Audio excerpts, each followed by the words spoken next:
For those of you who do not know, we have recently crafted a creepy content newsletter, which is the perfect source for all things spooky. It's carefully created each day for our audience, whether you're a returning viewer or here for the first time. The Midnight Express is your ticket to the supernatural, the eerie, and the downright creepy. Every day our newsletter will deliver a chilling story to your inbox, guaranteed to send shivers down your spine and keep you awake at night. Each email contains a true life event that has happened on that day, as well as being packed full of other creepy content. So if you're interested in joining our free horror newsletter, click on the description below or comment section to sign up. And now, let's dive in to some conspiracy theories.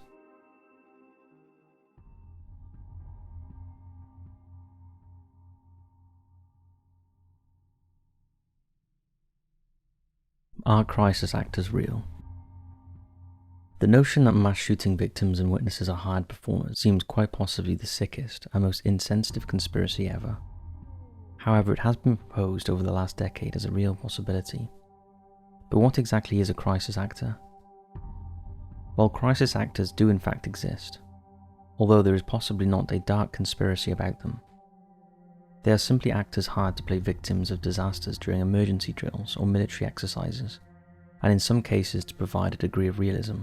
They are made up to look bloodied, severely injured, or even dead to reenact an actual disaster.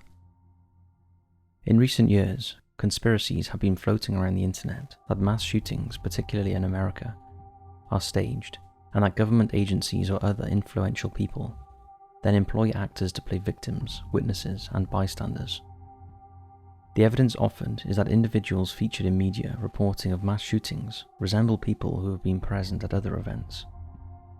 The false flag concept proposes an alternative narrative for incidents of mass violence, and those pushing this notion blame the so-called deep state, a secret network of federal government members within the FBI and CIA, who work with powerful high-level financial and industrial leaders to exert power and influence either alongside or within the elected United States government. Perhaps the most high-profile of these conspiracy theorists is Alex Jones, a man who many people will be familiar with.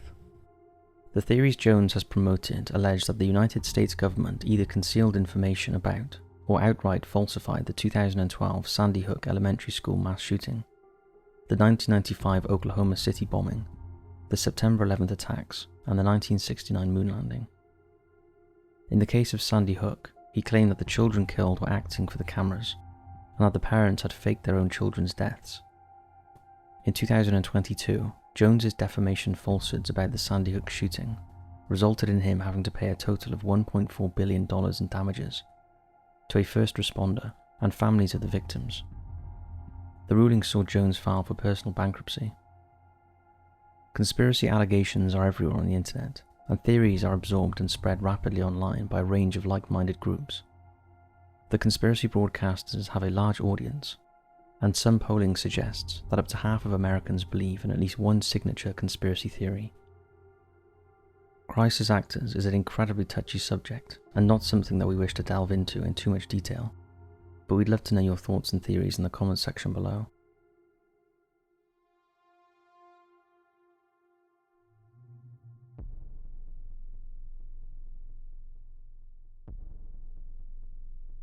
Did Lee Harvey Oswald actually kill JFK?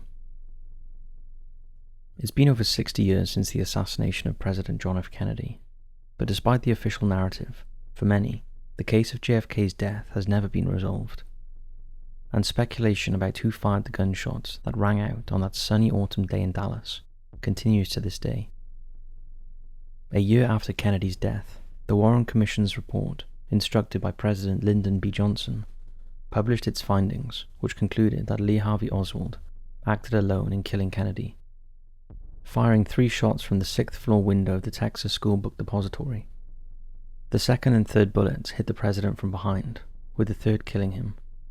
The report dismissed any notion that the assassination was part of any conspiracy, domestic or foreign.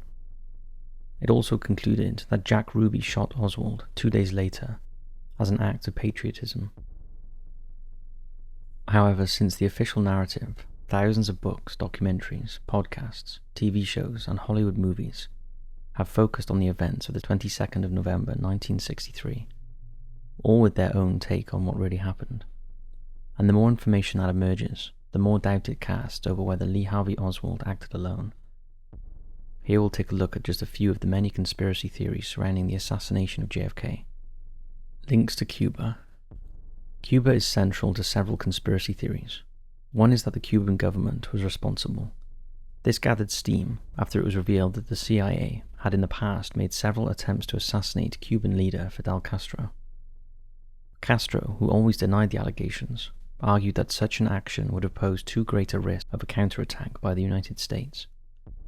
However, it is known that Lee Harvey Oswald was in Mexico City in late September 1963, where he made repeated attempts to contact the Cuban and Soviet consulates, although why has never been fully explained. Theorists have linked Oswald to both pro- and anti-Castro groups, and he had encounters with individuals from both sides. Could it be that he was hired by Cuba to assassinate the president? Other theories relating to Cuba blame the assassination on organized crime. It is claimed the CIA tried to recruit the mafia boss, Sam Giancana, to help kill Castro, who had previously managed to oust organized crime from Cuba. Other links to the mob and the assassination stemmed from JFK's brother, General Robert F. Kennedy, who was aggressively trying to eradicate organized crime in the US. Lyndon B. Johnson. One of the more controversial but lingering theories is that Vice President Lyndon B. Johnson was responsible for Kennedy's death, so that he could clear the way for his own ambition to be president. A deathbed confession by convicted Watergate conspirator and former CIA agent E. Howard Hunt allegedly claimed that Johnson had ordered CIA agents to kill Kennedy. Photographic evidence. Abraham Zapruder was on a concrete pedestal along Elm Street in Dealey Plaza as the president's motorcade passed by. He was holding a model 414 PD Bell and Howard Zoomatic Director Series camera. As he filmed the president and his wife, he inadvertently captured the most comprehensive footage of the assassination. Most of what he captured was later beamed around the world as still photographs. However, in 1975, when the footage was examined further and shown to the public on the Good Night America television program, it showed that Kennedy's head was jerking backwards as the bullet hit him. The footage increased speculation that the shot that killed the president may have come from in front of him and not from Oswald's sniper nest in the book depository, and it seemed to support the theory that there had been a second shooter. The footage also posed the question as to why the CIA had withheld this pertinent information from the Warren Commission. The revelation contributed to the establishment in 1976 of the House Select Committee on Assassinations. However, after further investigations, their findings were largely in line with those of the Warren Commission, including the conclusion that a shot by Oswald had killed the president, and that a single bullet had hit both Kennedy and Connolly. What did come out of the investigation, though, was a dictabelt audio recording made from a Dallas motorcycle policeman's microphone that was said to provide evidence of 4 shots, 3 by Oswald and a 4th by another shooter. The 4th shot, a miss, was thought to have come from the grassy knoll. As a result, the HSCA concluded that there had been 2 shooters on that day, and that the assassination was likely the product of a conspiracy, although could not prove who was responsible. Later, the reliability of this new evidence was brought into question. In recent years, more undisclosed documents have been released by both President Trump and President Biden. Although most of the documents had already been made public, there were re-releases with fewer redactions. There were no bombshells, although new light was shed on Oswald's overtures to the Cuban and Soviet embassies in Mexico City, and that nearly 3 years before Kennedy was shot, the government had opened a file on Oswald. In 2023, more doubt was cast on the Warren Commission's conclusions when former Secret Service agent Paul Landis released his book, The Final Witness. Landis was assigned to protect the First Lady on that fateful day, and had been riding on the bumper of the car that was following the presidential limousine. He claimed that after the assassination, he was so traumatized he left the Secret Service and remained silent on what he had witnessed. In the book, Landis said that after Mrs. Kennedy left the limousine at the hospital, he found a bullet resting on the top of the back seat. He put the bullet in his pocket, and at the hospital put it on the president's stretcher. However, the bullet was eventually found on John Connolly's stretcher. Connolly, who was seriously injured but survived, was riding in the presidential limousine and was allegedly hit with a bullet that had already passed through the president's neck. It's worth noting that Connolly refused to accept the single bullet theory and insisted that all 3 shots struck occupants of the limousine. The revelation that a stray bullet was found on the back seat seems to correlate with Connolly's thoughts, suggesting that the bullet in question had struck Kennedy in the back and then become dislodged, rather than penetrating his neck and hitting Connolly. If true, this indicated that Connolly was hit by another bullet, once again raising the possibility of a second shooter. Because these revelations are quite new, it is too soon to say whether this will prove or disprove that Oswald acted alone. But as far as 61% of the American public are concerned, there were others involved in the assassination of John F. Kennedy. Whether we will ever find out the truth is still up for debate. What do you think?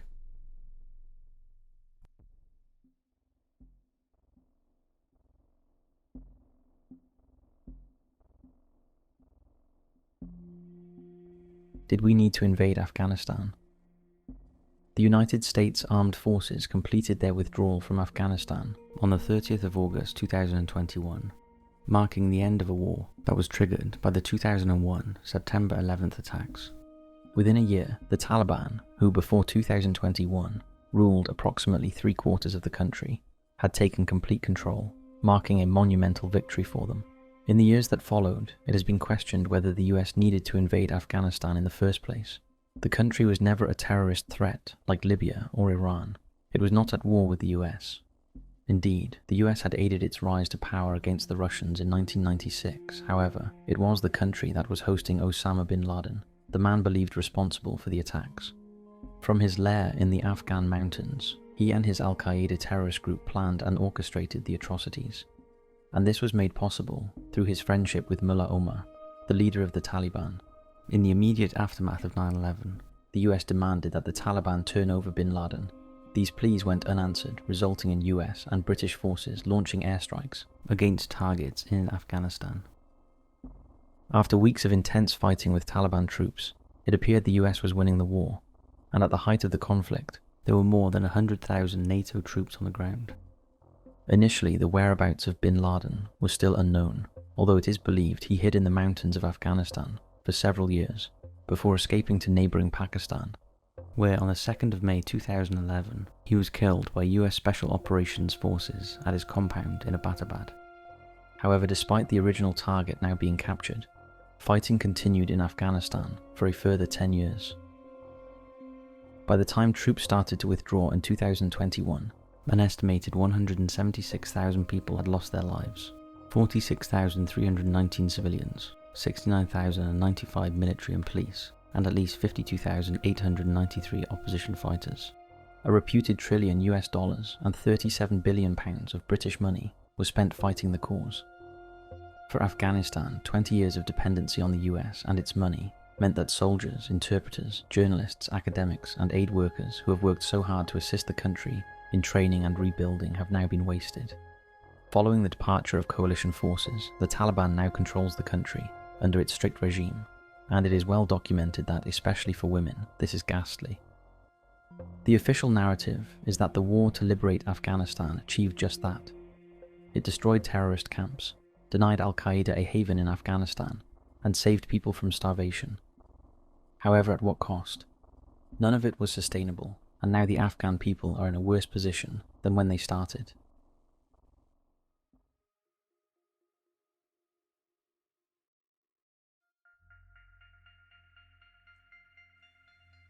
Is Big Pharma corrupt? For many years, there have been rumours that pharmaceutical companies and giant corporations act in sinister and secretive ways, such as concealing effective treatments or even intentionally causing and worsening a wide range of diseases in pursuit of money.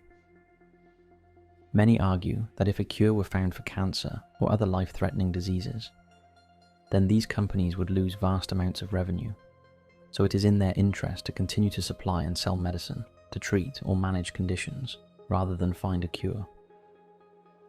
Some believe that many natural alternative remedies for a wide range of health conditions are being deliberately suppressed, as they would be a cheap, plentiful alternative to the so-called tried and tested, but expensive treatments. Here we look at just a few conditions for which a cure may have been found.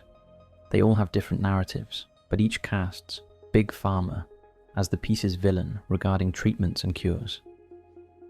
AIDS. Since the beginning of the AIDS epidemic, many dangerous hypotheses have been put forward to explain the origin and nature of the disease. One conspiracy theory claims that AIDS was created by the US government to control and/or wipe out gays and African Americans, and that there has always been a cure, but for years it was withheld from the public. When a treatment was found, conspiracy theorists believed the expensive antiretroviral drugs were toxic and were being prescribed by doctors who the pharmaceutical industry had corrupted. To date, there is no evidence of these, despite the claims still being widely believed by some groups. Cure for cancer. A recurring conspiracy theory argues that the pharmaceutical industry has a cure for cancer. However, it suppresses it so that they can continue to make billions from the ineffective and sometimes barbaric treatments currently available to cancer patients. According to a recent survey, 27% of Americans believe this to be the case. Many also believe that pharmaceutical companies restrict research because if a cure for all cancers were found, it would drastically reduce their profits compared to the single-purpose treatments currently used for specific cancers. Vaccines. In recent years, vaccines have been brought to public attention due to the COVID-19 pandemic. However, way before this, conspiracy theorists believed that vaccines were created by the pharmaceutical industry to make people sick or to alter human DNA. The theory that vaccines cause people to become autistic goes back to the 1990s, when a study published in The Lancet claimed that there was a link between the MMR vaccine and autism. The effects of this article are still felt today, with many parents opting out of routine infant vaccines, even though the claims have since been disproved.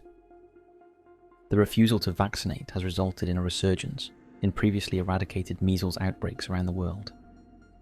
Since the COVID-19 vaccine was rapidly introduced during the pandemic, there have been suggestions that it was being used to implant microchips for surveillance and thought control, and that the vaccines are purely a money-making enterprise that causes medical harm. This narrative led to many people refusing the vaccine.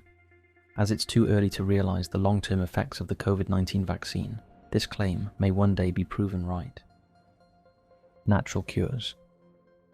In the book, Natural Cures They Don't Want You to Know About, author Kevin Trudeau claims that there are all natural cures for most serious illnesses, including cancer, arthritis, AIDS, diabetes, multiple sclerosis, lupus, and attention deficit disorder. Still, these are being deliberately hidden and suppressed from the public by the Food and Drug Administration, the Federal Trade Commission, and significant food and drug companies. The book has been the subject of much controversy since its publication. A common theme about all of the theories we've covered is that pharmaceutical companies suppress negative research about their drugs, or deliberately stop progress in finding cures, possibly by pressuring researchers financially. However, these claims have been disputed, and in 2016, David Grimes published a research paper examining the mathematical non-viability of conspiracy theories.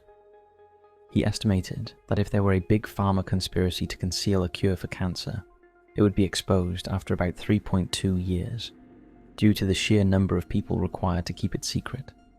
Now, if you think about it, there has to be some truth to that, because otherwise it would mean everyone in the medical industry were all on the take and not to be trusted, something that in our view is highly unlikely. What are your thoughts?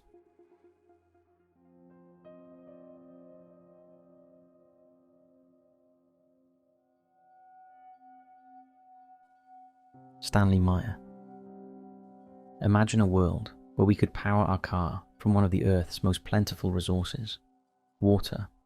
Well, that was the vision of American inventor Stanley Meyer. Stanley and his twin Stephen were born in Ohio in 1940, and from an early age, both built things and came up with inventions. As an adult, Stanley gained some impressive credentials, attending Ohio State University, working for NASA, and being involved in developing the Gemini and the Star Wars project. He also developed a keen interest in the notion of a water-powered vehicle. he later claimed he had developed a way of according to Meyer, the device needed less energy to achieve electrolysis than the minimum energy requirement predicted or measured by conventional science. Here is a diagram of his invention. The water fuel cell was designed to take in minimal amounts of water, have an electric current run through the liquid, which then divided the molecules into their respective elements, H and O. Hydrogen atoms would be burned, followed by a release of clean emissions, meaning ones that would not cause harm to the environment or the atmosphere. The fuel cell was also claimed to be able to recombine the hydrogen and oxygen atoms back into water molecules, which would then be recycled to continue to fuel the cell. Note: this aspect of the cell, however, is mathematically and scientifically impossible. Meyer allegedly tested his invention on a buggy-type car and conducted several demonstrations whilst trying to seek funding for his innovation. Strangely, no video evidence of the water-powered vehicle exists, and it remains unconfirmed if it genuinely functioned on water as Meyer claimed. However, at the time, his invention garnered enough attention to secure a feature on the British television programme Equinox. The 1995 episode, titled "It Runs on Water," delved into the potential of water as a fuel source, although scientists on the programme widely dismissed the possibility. But despite the doubters, Stanley could still gather quite a large following and a fair amount of funding from investors. In 1996, Meyer was called before the Ohio state courts to address allegations of fraud. Due to the absence of tangible proof that his car operated, as claimed, and his inability to present functional evidence, the court ordered him to refund all investments. The dream of a water-powered car was over, and with that, Meyer could have just been remembered as a flawed genius who exaggerated his claims. However, the unexpected and sudden manner in which he died quickly fueled a myriad of conspiracy theories. On March 20th, 1998, while dining at a restaurant with his brother and two potential investors, Stanley took one sip of the cranberry juice he had just ordered before grabbing his neck and running out the door, dropping to his knees and vomiting violently. He died there and then, and his last words were, "They poisoned me." At 57, Stanley Meyer, the man who claims he could have ended reliance on fossil fuels forever, was dead. Subsequent autopsy reports attributed his death to a cerebral aneurysm. However, many of Meyer's supporters, including his brother, did not accept this and believed he was assassinated to suppress his inventions, speculating that he was silenced to prevent his water-powered designs from reaching the public domain, seemingly at the behest of powerful automotive companies and political figures. In the years since Meyer's demise, many organizations and individuals have made various claims of similar inventions that could transform conventional fuel-driven automobiles. And today, with the world's focus on climate change, should an inventor successfully design a truly efficient water or hydrogen-powered car, it's doubtful that any industry or corporation would suppress or hide such a breakthrough. An environmentally friendly water-powered car would generate significant profits, revolutionize the automotive industry, and transform our world overnight. Given its potential returns and benefits, entrepreneurs, investors, and even major car companies would rush to capitalize on this novel technology. With this in mind, we can't help thinking that if Stanley Meyer was onto something, by now someone would have recreated his work using modern technology, but they haven't, which lends credibility to the theory that it never worked in the first place. Or did it? Let us know your thoughts on this one. Mattyn, Gorinchem, the Netherlands. Located near Rotterdam in the Netherlands, Gorinchem is a historic city founded in the year 1000 CE, and in recent years has been voted the most beautiful fortified town in the Netherlands. Our Patreon Mattyn is lucky enough to call it home. For you, Mattyn, we will first look at Waardenburg Castle. In the village of Waardenburg, 20 minutes from the city of Gorinchem in the Netherlands, lies the remnants of a once great castle. Waardenburg Castle was first built during the 13th century, but today only half of it remains after its south wing was destroyed during the 8 Years' War during the 16th and 17th centuries. The remainder of the building was renovated in the late 17th century, and in more recent years, the property was fully restored. Over the centuries, many different people have inhabited the castle, including noble families. But perhaps its most interesting resident was Dr. Faust, who began living on the property in 1842. Faust was described as a clever and well-educated man who was an alchemist, physician, and astrologer. He was reportedly often run out of town following claims that he was a charlatan and had a history of being fired from any job he was given. Faust spent most of his time in the castle leafing through his extensive book collection, creating potions, and harbouring a desire to find the Philosopher's Stone. However, as time marched on, he became difficult, irritated, and lacking in a sense of humour. As legend goes, he was one day visited by the devil himself, disguised as a human, who offered the doctor his services for 7 years. He promised to give Faust everything he desired. Faust didn't need to think twice. He agreed, telling the devil, "I have been seeking something like that for a long time." He was then told that he would need to enter into a blood pact if he wished for the devil's services, and agreed to this too, without hesitation. From this point on, Faust lived a lavish life. He wanted for nothing, demanding ripe grapes in the summer and snow and ice in the winter. The castle's courtyard became filled with expensive flowers, constantly in bloom, their sweet scent lingering in the air. Costly artworks and specialty foods were brought in from Paris and Amsterdam, and the devil even provided Faust with a carriage, complete with 4 horses that never tired. As he journeyed through various cities, the doctor had the devil conjure up bridges which disappeared as soon as he had crossed them, and temporarily smooth-worn, bumpy, and badly paved roads, though he always had the devil return the paths to their former state, as he didn't care for the residents of whichever town he was visiting. The devil was busy, working hard without a day off in the service of Dr. Faust. If he were ever close to achieving a break, Faust would always find him something else for him to do. Sometimes he tossed flour into the moat and demanded the devil clean it.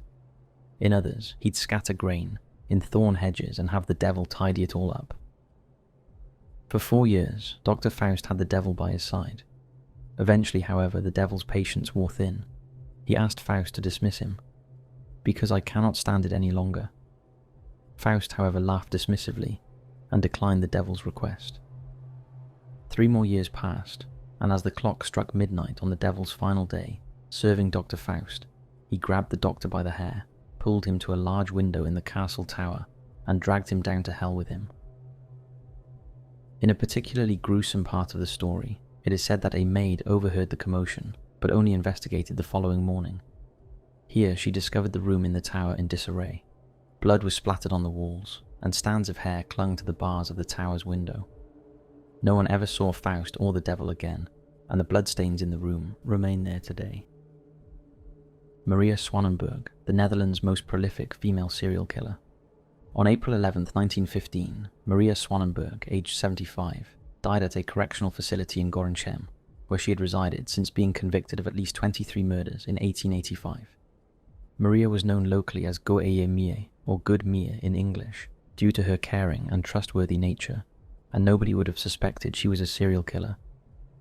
Her motive was the money that she would receive either from inheritance or life insurance policies she took out on her victims. Her murders would have continued had she not been caught trying to poison the Frankhausen family. Investigations then linked her to other families she had been involved with, including her own, who had suddenly died in quick succession. It was established that she poisoned at least 102 people, of whom 27 died, although she was suspected of killing as many as 90. Her method was simple. She'd just add arsenic, widely used at the time for pest control, to the victims' food and drinks. When ingested, arsenic causes severe diarrhea, damages the organs, and once it reaches the brain, causes agonizing pain. It was a horrific way to die. Death was so prevalent at that time that nobody noticed her killing spree. Maria didn't carry out her murders in Gorinchem, but that is where her own life ended. Pretty crazy that this is on your doorstep, Mattyn. Remember everyone, if you would like to find out any creepy stories, haunted locations, UFO sightings, or other dark historical events that have happened within a radius of your hometown, then check out our Patreon for more information. Thanks for watching, and as always, we'll see you in the next video.